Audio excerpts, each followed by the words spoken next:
Dear Jacob, I will come by train. I will wear a yellow bonnet. I am plain and tall. Sarah. What's that? Asked Caleb excitedly, peering over Papa's shoulder. He pointed. There, written at the bottom of the letter, Papa read it to himself. Then he smiled, holding up the letter for us to see. Tell them I sing, was all it said. Sarah came in the spring. She came through green grass fields that bloomed with Indian paintbrush, red and orange and blue-eyed grass.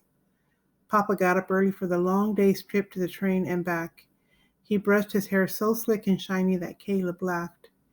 He wore a clean blue shirt and a belt instead of suspenders. He fed and watered the horses, talking to them as he hitched them up to the wagon. Oh, Bess, common, kind, Jack, wild-eyed, reaching over to nip Bess on the neck.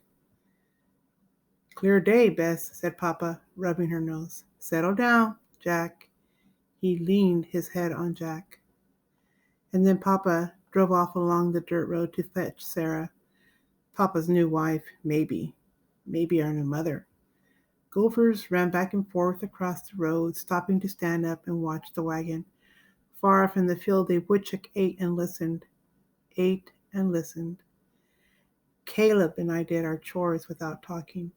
We shoveled out the stalls and laid down new hay. We fed the sheep. We swept, straightened, and carried wood and water, and then our chores were done. Caleb pulled on my shirt. Is my face clean? He asked. Can my face be too clean? He looked alarmed. No, your face is clean, but not too clean, I said. Caleb slipped his hand into mine as we stood on the porch, watching the road. He was afraid. Will she be nice? He asked, like Maggie. Sarah will be nice, I told him. How far away is Maine? He asked. You know how far.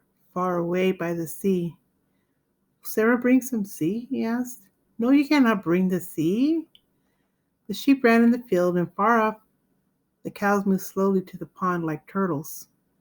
Will she like us? Asked Caleb very softly. I watched a marsh hawk wheel down toward behind the barn. He looked up at me.